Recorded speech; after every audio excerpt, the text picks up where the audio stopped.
पुराने समय की बात है। एक जंगल में एक छोटी सी झील हुआ करती थी। वह झील मानो भगवान का आशीर्वाद थी। जो भी उसमें स्नान करता वह स्वर्गीय लाभ प्राप्त करता और भगवान का प्रिय बन जाता। झील का जल स्वर्ग के अमृत के समान था।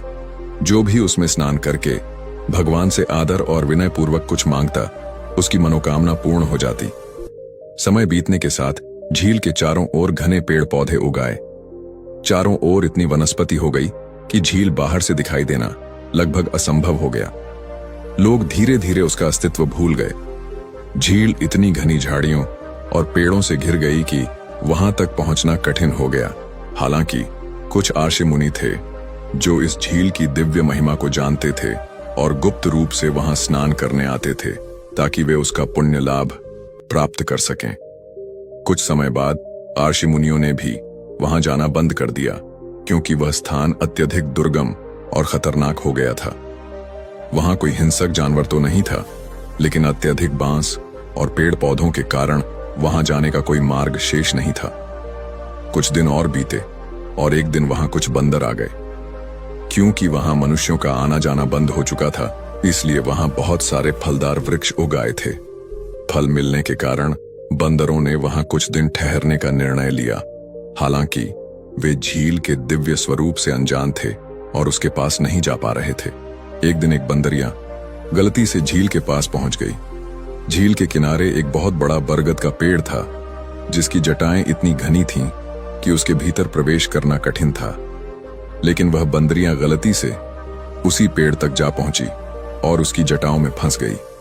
वह बाहर निकलने की बहुत कोशिश करने लगी और जोर जोर से चिल्लाने लगी, लेकिन छूट नहीं पाई। उसके साथ आए अन्य बंदरों ने उसे बचाने की बहुत कोशिश की, लेकिन वे असफल रहे। अंततः भूख प्यास से तड़पकर वह बंदरियां वहीं मर गई। यह देखकर बाकी सभी बंदर डर गए और उस स्थान को छोड़कर चले गए। कुछ दिनों बाद मृत बंदरियां का शरीर धीरे धीरे नष्ट हो गया, लेकिन उसका सिर बरगद की जटाओं में फंसा रह गया। जब वर्षा हुई तो उसका शरीर बहकर दिव्य झील में जा गिरा। जैसे ही उसका शरीर झील के जल से स्पर्श हुआ, उसे पुण्य की प्राप्ति हो गई और भगवान का आशीर्वाद मिला। अगले जन्म में वह एक राजकुमारी के रूप में जन्मी। उसका जन्म कालिंग राज्य में राजा ध्वज के महल में हुआ। वह राजा की इकलौती संतान थी और देखने में अत्यंत सुंदर थी। गुणों में भी वह अद्वितीय थी और बुद्धिमत्ता में किसी से कम नहीं थी। लेकिन क्योंकि उसका केवल शरीर ही झील के जल में प्रवाहित हुआ था, उसका मुख झील में नहीं धुल सका। इसके कारण उसका शरीर तो अत्यंत सुंदर था, लेकिन उसका चेहरा एक बंदरिया जैसा दिखता था। जब राजकुमारी बड़ी हुई तो पूरे राज्य में यह चर्चा का विषय बन गया कि इतनी सुंदर, बुद्धिमान और गुणवान राजकुमारी का चेहरा बंदरिया जैसा क्यों है। राजा और प्रजा सभी चिंतित थे कि उसका विवाह कैसे होगा और कौन उससे विवाह करेगा। राजकुमारी देखने में तो अत्यंत सुंदर थी, लेकिन उसका पूर्व जन्म का बंदरिया शरीर आधा तालाब में डूबने के कारण आधा शरीर के ही सुंदर थी और सिर तालाब में न डूबने के कारण उसका मुख बंदरिया जैसी थी। वह पुण्य पाकर भी उसका फल नहीं पा सकी, क्योंकि आधा अधूरा मोक्ष किसी काम का नहीं होता। हालांकि वो बंदरिया शरीर दिव्य तालाब में डूबने के कारण उसे अपने पूर्व जन्म की सभी बातें याद थीं। उसे ज्ञान था कि वह अपने पिछले जन्म में एक बंदरिया थी और उसके साथ क्या हुई थी। वह हमेशा इस प्रयास में रहती कि कैसे भी करके अपने पूर्व जन्म के वानर रूप का सिर तालाब में डुबो दे, ताकि वह पूर्ण रूप से भगवान का आशीर्वाद प्राप्त कर सके। लेकिन बंदरिया जैसे मुख के कारण वह घर से बाहर नहीं निकलती थी और हमेशा एकांत में ही रहती थी। राजा अपनी पुत्री के विवाह को लेकर बहुत चिंतित था। अब वह क्या करेगा। दिन रात वह अपनी पुत्री के लिए योग्य वर की तलाश करता, लेकिन कौन वानर जैसे मुख वाली कन्या से विवाह करने के लिए तैयार होता। कोई भी उसे स्वीकार नहीं करता और सभी विवाह प्रस्ताव ठुकरा देते। इसी बीच दूसरे राज्य में एक राजकुमार था, सुंदर, बलशाली और बुद्धिमान। उसकी शादी पहले ही तय हो चुकी थी, लेकिन वह उस विवाह से संतुष्ट नहीं था। एक दिन एक साधु राजकुमार के पास आए और बोले, मैं तुम्हारे लिए एक योग्य कन्या की व्यवस्था कर सकता हूं। वह कलिंग के राजा ध्वज की एक पुत्री है। उसका मुख थोड़ा वानर जैसा अवश्य है, लेकिन वह अत्यंत बुद्धिमान, गुणवान और दयालु है। तुम जैसी कन्या चाहते हो वह वैसी ही है। यह सुनकर राजकुमार ने उत्तर दिया, शरीर का सौंदर्य क्षणिक होता है, लेकिन गुण ही सबसे महत्वपूर्ण होते हैं। यदि किसी व्यक्ति के अंदर अच्छे गुण नहीं हैं, तो उसका रूप रंग किस काम का। मनुष्य के लिए उसका चरित्र और बुद्धि ही सबसे मूल्यवान होती है। मैं उसी कन्या से विवाह करूंगा। इसके बाद राजकुमार ने साधु से कहा, कृपया मेरे पिताजी को इस विषय में बताइए। उनकी अनुमति के बिना मैं कोई निर्णय नहीं ले सकता। साधु बोले, लेकिन राजकुमार, तुम्हारा विवाह पहले ही एक सुंदर राजकुमारी से तय हो चुका है। क्या राजा तुम्हारे लिए सुंदर और समृद्ध राज्य की राजकुमारी को छोड़कर वानरमुखी कन्या से विवाह करने के लिए सहमत होंगे? यदि तुम मेरे साथ चलो और अपने पिताजी से बात करो तो संभव है कि वे तुम्हारी इच्छा को समझ सकें। राजकुमार और साधु राजा के पास पहुंचे। जब राजकुमार ने अपने पिता को बताया कि वह वानरमुखी राजकुमारी से विवाह करना चाहता है, तो राजा क्रोध से आग बबूला हो गया। तुम यह क्या कह रहे हो? राजा गरज उठा, मैंने तुम्हारे लिए अपने मित्र की अत्यंत सुंदर और समृद्ध राज्य की राजकुमारी का विवाह प्रस्ताव स्वीकार किया है। इतनी सुंदर कन्या तुम्हारे जैसे बलशाली और आकर्षक युवक के लिए ही उपयुक्त है। तुम उसे छोड़कर एक वानरमुखी कन्या से विवाह करना चाहते हो? तुम्हें शर्म आनी चाहिए। राजा अपने पुत्र को वानरमुखी राजकुमारी से विवाह करने से मना करता है, लेकिन राजकुमार नहीं मानता। वह कहता है, पिताजी, मैंने जीवन में आपकी हर बात मानी है, लेकिन इस बार मैं स्वयं निर्णय लेना चाहता हूं, क्योंकि यह मेरे जीवन का प्रश्न है। मुझे उसके साथ जीवन भर रहना है, आपको नहीं। इसलिए मैं केवल इसी राजकुमारी से विवाह करूंगा।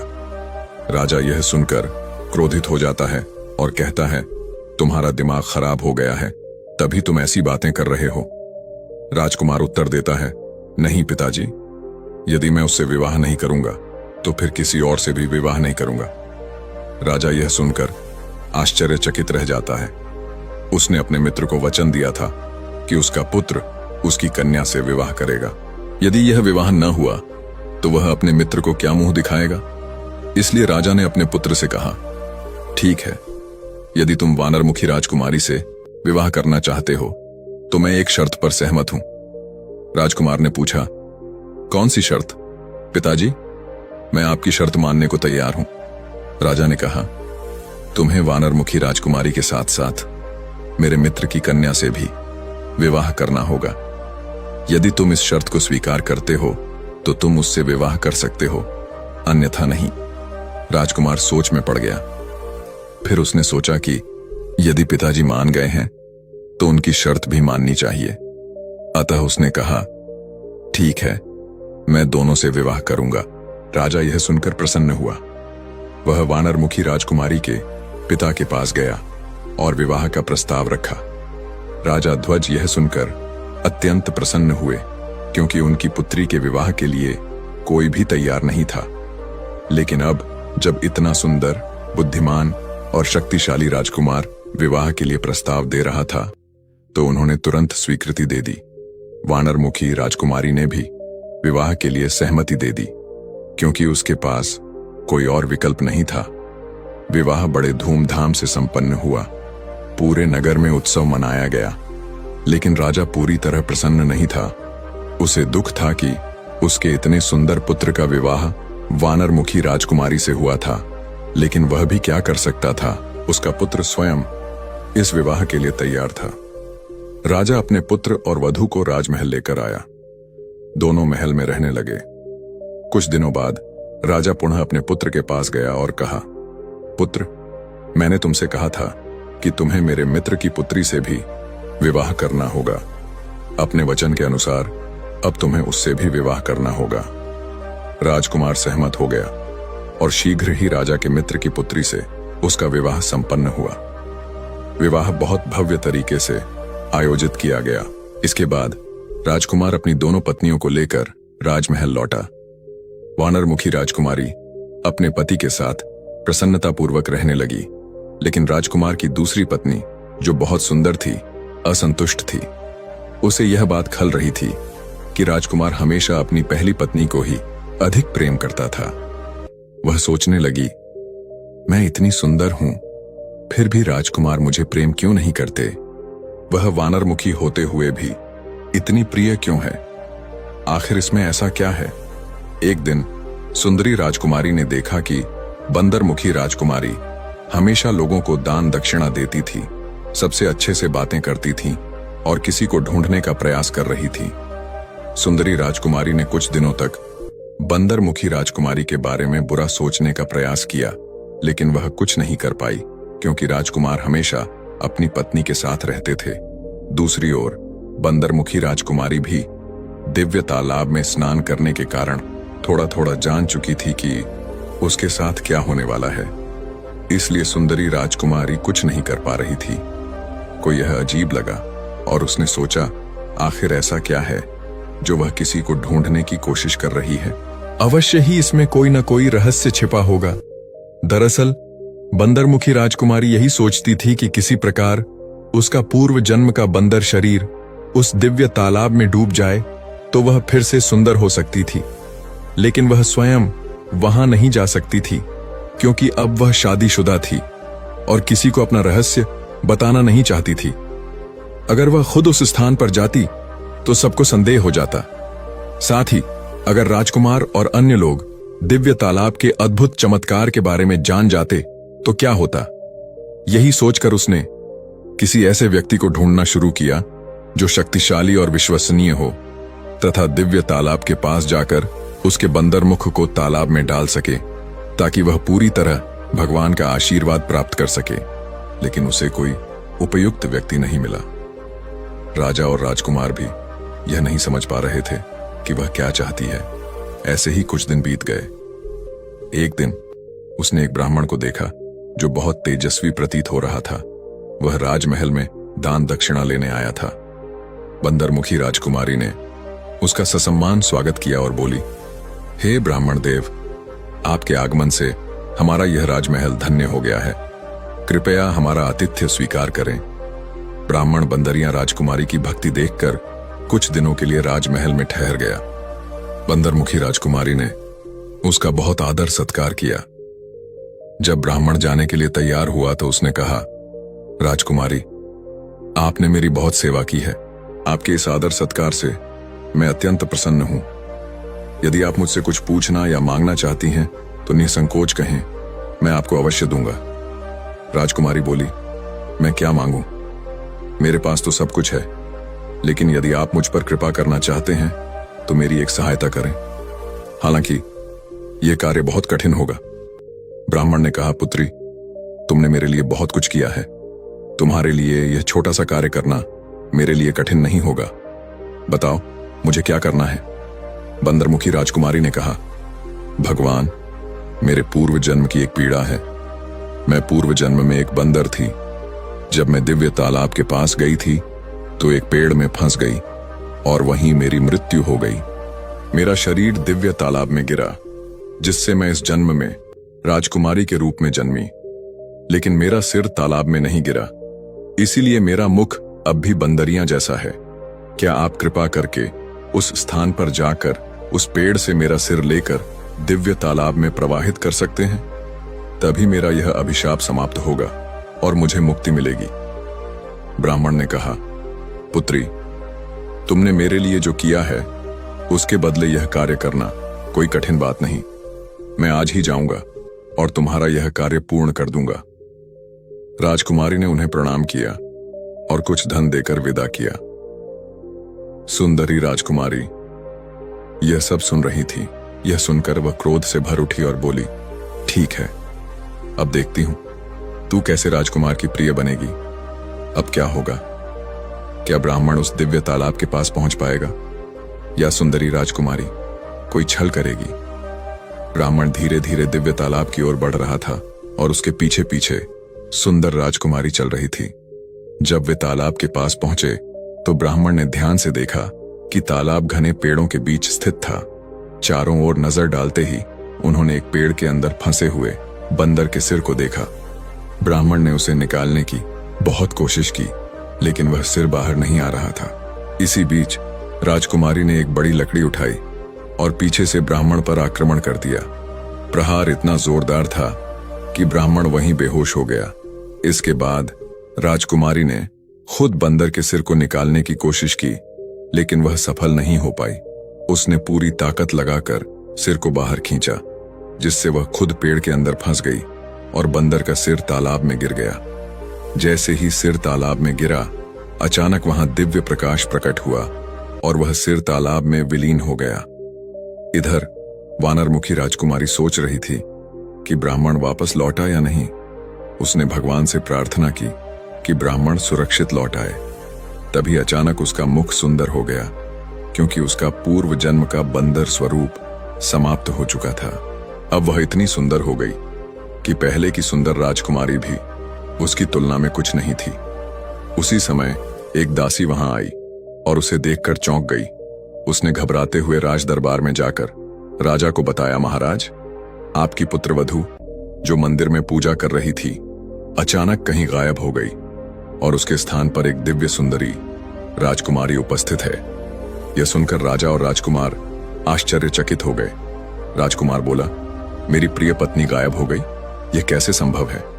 राजा, राजकुमार और सभी दरबारी तुरंत मंदिर की ओर दौड़े।